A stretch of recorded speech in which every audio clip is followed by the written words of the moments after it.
The stories presented in this video are real, but we have changed the characters' names and altered images to protect their identities. The creator of this video is not an investigative officer. These narratives have been sourced from various internet platforms. Our intent is not to accuse or target anyone in particular. Thank you for understanding. A seemingly ordinary evening in a peaceful Jacksonville, Florida, suburban neighborhood on the evening of June 18, 2014, descended into a tragic altercation. Harold Matthews, a well-respected community figure and retired police officer, was discovered shot dead in his own living room. The truth was much darker than the first account, which said it was a robbery gone wrong. A web of dishonesty and treachery developed during the course of the investigation, culminating in the startling discovery of a long-suppressed affair between Harold and his daughter-in-law, Jennifer Matthews. The 35-year-old Jennifer Matthews had always been proud to be the unifying force in her family. Every suburban housewife's day consisted of the same routines: grocery shopping, school runs, housework, and making sure her husband, Mark Matthews, had everything he needed. A prosperous real estate salesperson, Mark was well known in Jacksonville for his charisma and ability to close transactions. Jennifer was left to run the home and take care of their two young children, Emma and Lucas, while he frequently worked late to attend networking events or show properties to customers. The Matthews family experienced sadness in 2008 when Mark's father, Harold Matthews, lost his wife to cancer. Harold had always been a tough guy, having learned to hide his feelings from his years as a police officer, but the death of his wife left him broken in ways that even he was unable to conceal. To replace the emptiness left by his wife's passing, he started spending more time at Mark and Jennifer's house in search of the solace of family. Jennifer, who was usually sympathetic, decided to support Harold. She would prepare his favorite meals, ask him over for dinner, and listen to him talk about his late wife. She believed it was her responsibility to help him, particularly because Mark appeared to be becoming more and more aloof due to his job and the demands of supporting the family. In contrast, Harold took comfort in Jennifer's company. Harold was surprised the first time he looked at Jennifer with anything other than paternal love. When they sat on the porch after supper on a cold December 2009 evening, Jennifer had draped a blanket around Harold's shoulders. They looked at each other as she leaned down to fix the blanket. Both of them were unable to deny the spark, the wordless moment of connection. The seed had been sown, but they swiftly turned away.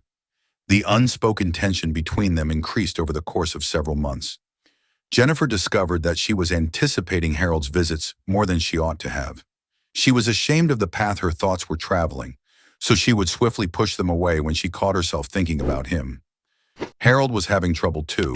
He was aware that it was improper. Even though Jennifer was his daughter-in-law and the mother of his grandkids, he was experiencing unexpected resurgences of the emotions he had suppressed since his wife's passing. Things didn't start to change until the spring of 2010. Harold stayed late at the house one evening to assist Jennifer in repairing a leaking faucet after Mark had left for a business trip. The house was peaceful and the kids were asleep. Their hands touched as they worked together in the kitchen, and Harold instinctively moved in to give Jennifer a kiss. The kiss had sparked something in them both that was difficult to put out, yet she drew back in disbelief. There was a lot of tension in the air that night, but they didn't talk about what had transpired. Harold went soon after, but the kiss remained in their memories.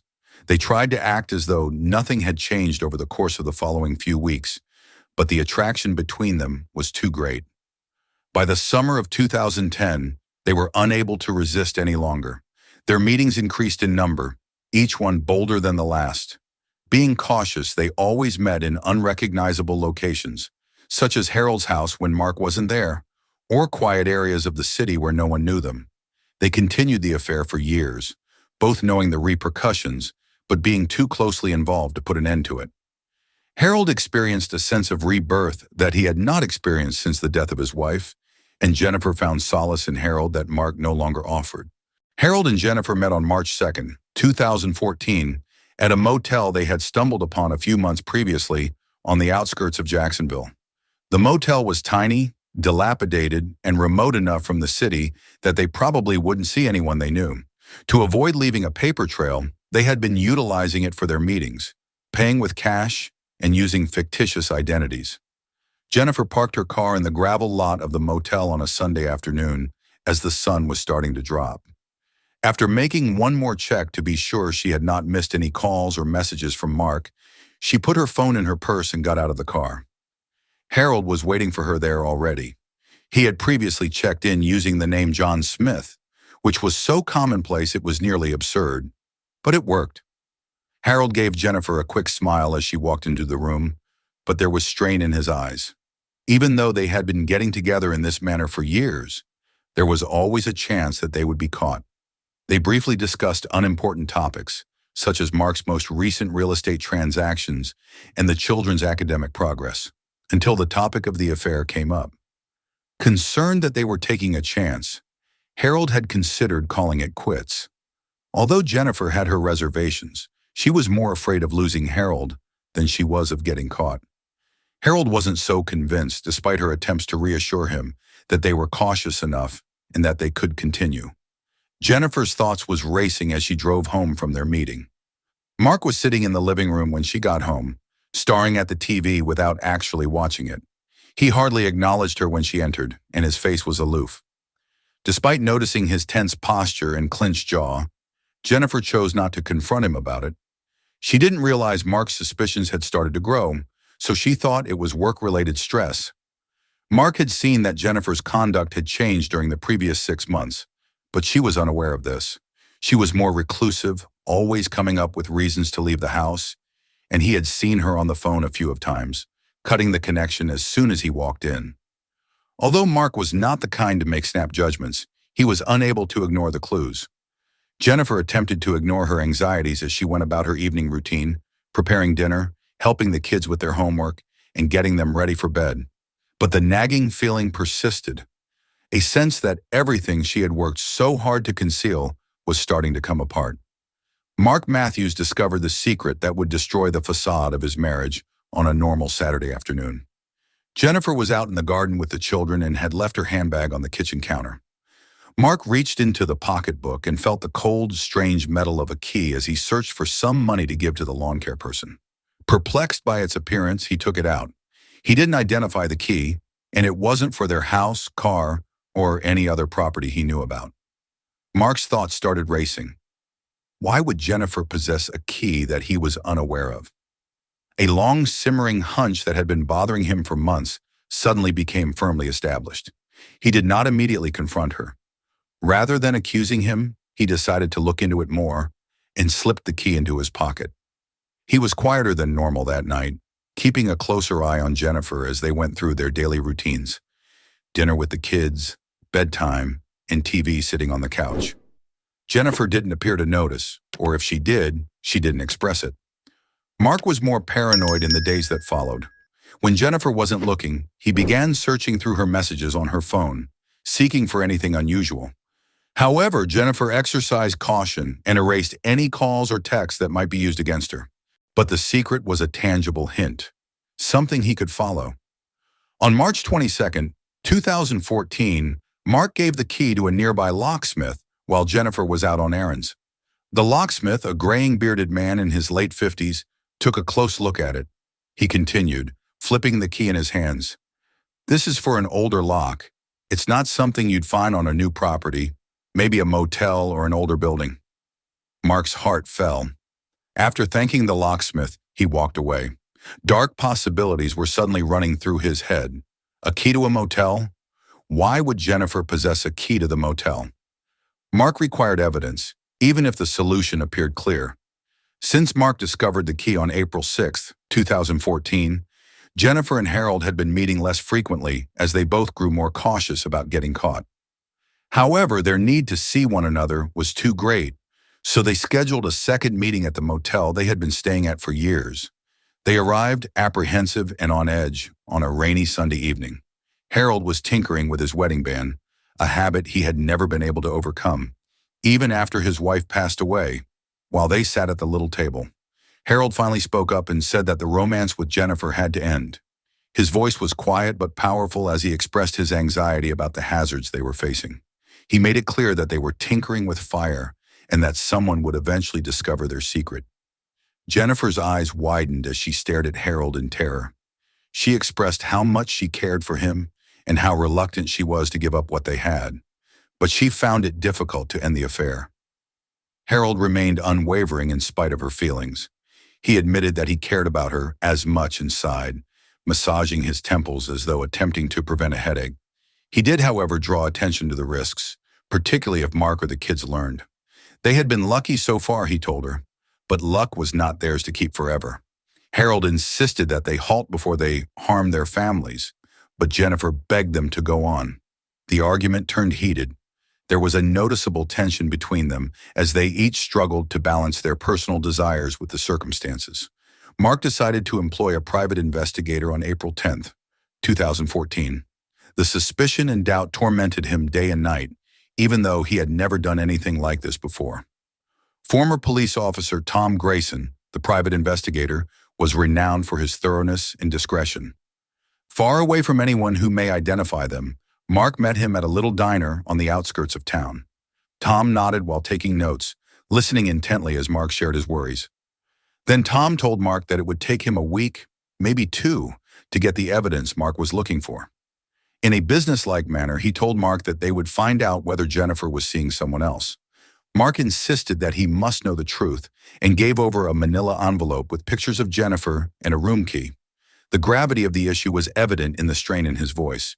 Assuring Mark that he would get the answers in due time, Tom took the envelope.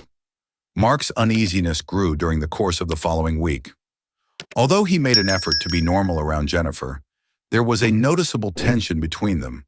Unaware that her every action was being watched, she dismissed his strange behavior as the result of work-related stress. Tom provided Mark with the proof he was afraid of on April 18th, 2014. Harold and Jennifer were photographed entering the motel together only a few days before. As he went through the pictures, Mark's heart fell. Each one was a knife to his already wounded dignity. The fact that his wife was having an affair with his own father was now undeniable. But Mark remained calm in spite of the anger that was building inside of him. He had to plan and think. It could be disastrous to confront Harold or Jennifer in the heat of the moment. The Matthews home was unusually quiet on the evening of May 2nd, 2014. For weeks, Mark had been suppressing his anger, waiting for the ideal opportunity to confront Jennifer. The children talked about their day throughout the quiet dinner, but Mark and Jennifer barely spoke to each other. Mark made the decision to speak with Jennifer after the children had gone to bed. His face was grim and unforgiving as he called her into the living room. Sensing a problem, Jennifer took a seat on the couch. Mark immediately took out the pictures he had collected and tossed them on the coffee table in front of her. There was no place for rejection in his icy, controlled demand for an explanation. Jennifer's face lost color as she studied the pictures. When she realized how much Mark knew, tears filled her eyes. She opened her mouth to explain when Mark abruptly interrupted. He demanded to know how long she had been skulking about behind his back with his father, making it clear that he didn't want to hear any excuses. Jennifer sobbed as she revealed all of her secrets. Swearing that she still loved Mark and that she had committed a horrible mistake, she pleaded for pardon. Mark, however, couldn't hear what she was saying. Jennifer was left alone with her anxiety and remorse after he hurried out of the house. His mind was racing with feelings of betrayal, rage, and a desire for vengeance as he drove for hours. By the time he stopped, he was outside Harold's house. He became angry at the sight of the house he knew so well. When Harold answered the door after he hammered on it, the altercation turned violent. Harold was taken by surprise and attempted to defend himself when Mark accused his father of the ultimate treachery. However, Mark's rage was out of control. Both guys grappled as the altercation became physical, and Mark eventually fled after pledging retaliation. Jennifer was plagued by the worry that Mark may follow through on his threats. She had never witnessed him so furious, and she was shaken by the memory of his explosion. She confided in Sarah, a friend she had known since college, and who was also her best friend. On May 15th, 2014, they met at a tiny cafe where Jennifer opened up about the affair and her run-in with Mark. Sarah's look was a mixture of worry and incredulity as she took in what Jennifer had just told her. Given that Mark was hazardous in his current state, and that it was impossible to predict what he could do, she persuaded Jennifer to leave. but Jennifer was conflicted. Leaving Mark would have meant uprooting her children's lives in addition to destroying her marriage. She spoke to Sarah about her doubt and concern, acknowledging that she was afraid but didn't want to hurt the children. Sarah responded by squeezing Jennifer's hand across the table and highlighting the importance of Jennifer defending herself and her kids. She emphasized that she needed to be ready for anything that might occur if Mark was as furious as Jennifer had indicated. Although Jennifer nodded, she secretly doubted that she could follow through. She couldn't see a way out and was stuck, paralyzed by her fear and shame. Day by day, Mark was consumed by his rage. He kept seeing pictures of Harold and Jennifer together, and his desire to hold them both accountable grew stronger as he considered it more. His thoughts had darkened by June 5, 2014, and he started to carefully plot his retaliation.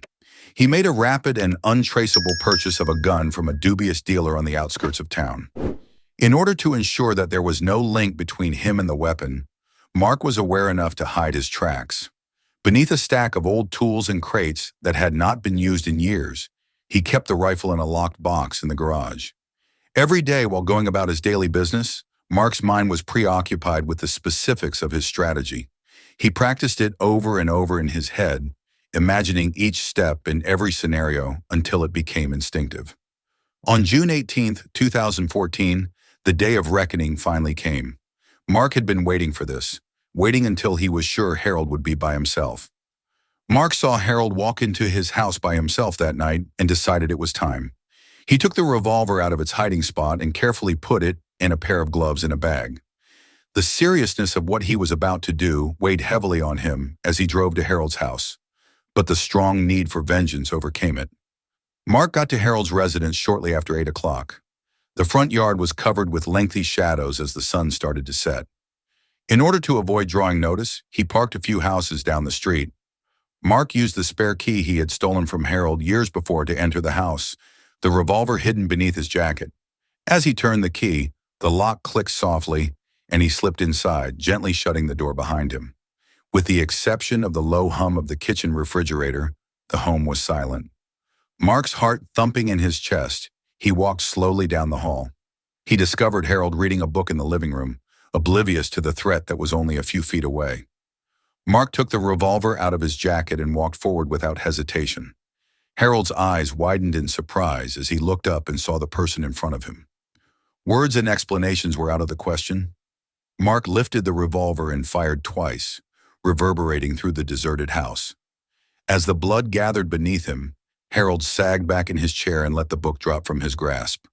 For a minute, Mark remained there, gazing at his actions. Before him lay the lifeless body of the man who had been his father. However, the deed left him feeling cold and hollow, with no sense of fulfillment. He immediately got to work setting up the scene, cleaning the gun and setting it in Harold's hand, while setting up the room so that it appeared as though a struggle had occurred. Mark was careful to make sure he was not connected to the crime in any way. Jennifer was at home making breakfast for the children the following morning when someone knocked on the door. The voice startled her because she wasn't expecting anyone. She opened the door to find 2 policemen standing solemnly on the porch. Her mind raced with horror as she saw their uniforms, which sent a shockwave through her. "Mrs. Matthews," one of the cops inquired in a kind but earnest manner, and Jennifer confirmed in a shaky voice. "I regret to notify you that Harold Matthews was discovered deceased in his house this morning."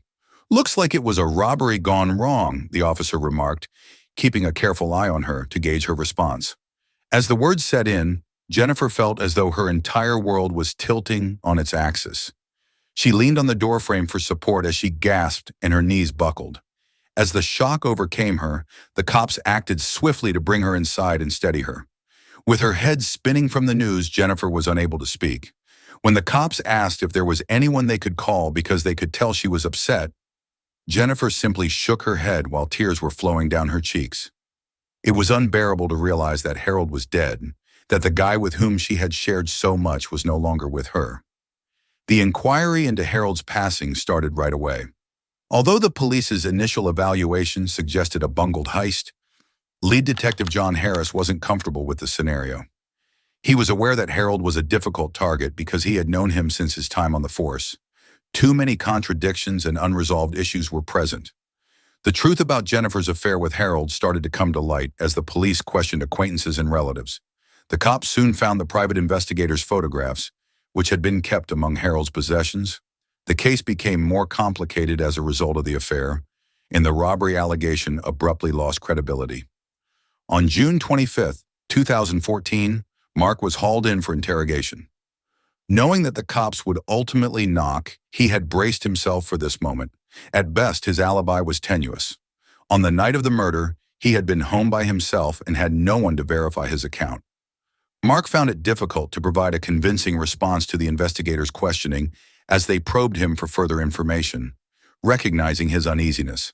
The gloves he wore the night of the murder were discovered tucked away in the garage when they searched his house and vehicle. Despite being washed, the gloves still contained gunpowder residue, connecting Mark to the crime. Despite being a tiny bit of evidence, it was sufficient to shatter Mark's well-crafted facade. As the facts grew, Mark's calmness started to erode. At first, he denied everything, but the detectives persisted in probing and gradually dismantled his barriers. He started to realize that he couldn't talk his way out of this, and the reality of what he had done consumed him. After gathering sufficient evidence, the police arrested Mark on suspicion of murder on July 3, 2014. As the shackles were put on his wrists, the once proud man who had been resolved to get revenge on his father and wife was reduced to a broken figure, his countenance haunted and pale. Given the seriousness of his offense, he had little hope for the future after being charged with first-degree murder and being detained without bail. Meanwhile, Jennifer had to pick up the pieces of her broken existence. She had loved a man who was now a murderer. Her father-in-law had passed away, and the affair that had once appeared to be a way out of her unhappy marriage had ended in unfathomable sorrow. Determined to shield her kids from the consequences of Mark's behavior, she filed for divorce. The trial for Mark started on August 15, 2014. The evidence was incriminating. The affair, the gloves containing gunpowder residue, and the contradictions in his alibi, all of which supported the prosecution's compelling case against him. In court, the private investigator's images depicted a guy who was pushed to the limit by envy and betrayal. The jury was not persuaded by the defense's claims that Mark had been momentarily mad and that the affair had driven him over the brink. It was hard to feel sorry for Mark because of the cold-blooded, calculating way he had committed the murder. The jury returned with a guilty verdict on September 10, 2014. Because of his own conduct, Mark was condemned to life in jail without the chance of parole.